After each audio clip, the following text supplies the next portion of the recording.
আজ নরসিংহদেবের জয়ন্তী উপলক্ষে ইসকন মন্দিরে সকাল থেকে শুরু হয়ে গেছে বিশেষ পূজার্চনা। সকাল থেকে দেখা গেছে যে নিয়ম রীতি মেনেই বিশেষ যজ্ঞ এবং পূজার্চনা শুরু হয়।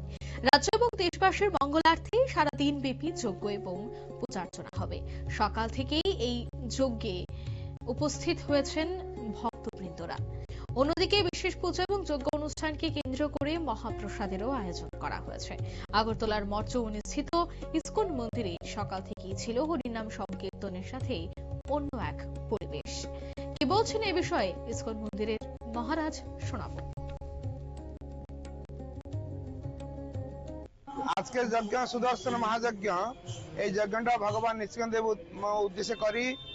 আজকে ভগবান নৃসিংহদেবের শুভ আবির্ভাব তিথি এবং সারা বিশ্বের সমস্ত সনাতনীরা হিন্দু সমাজে সবাই নৃসিংহদেবকে মানে এবং প্রার্থনা করে। আজকের দিনে নৃসিংহদেব হিরণ্যকশিপু বধ করেছিলেন, প্রহ্লাদ মহারাজের আহ্বানে তিনি এসেছিলেন এবং সারা বিশ্বে হিরণ্যকশিপুর যে উৎপাত ছিল সেই উৎপাত থেকে লোকদের রক্ষা করেছিলেন।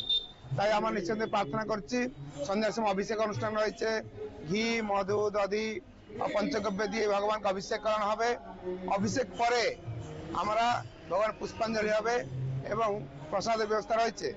তাই আমরা সবাইকে প্রার্থনা করছি কি করে নৃসিংহদেবের কৃপায় ত্রিপুরাতে আমার শান্তি সৌহার্দ্যপূর্ণ অবস্থান থাকে এবং ত্রিপুরা লোকেরা শান্তিতে বাস করতে পারে।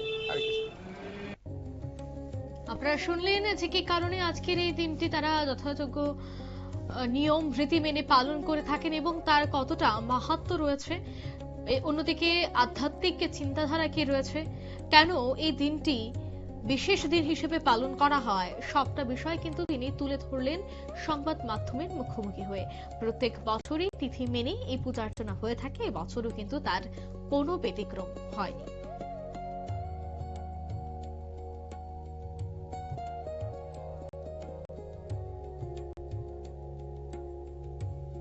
নিয়ে নিচ্ছি ছোট একটি বিজ্ঞাপন বিরতি, সঙ্গে থাকুন।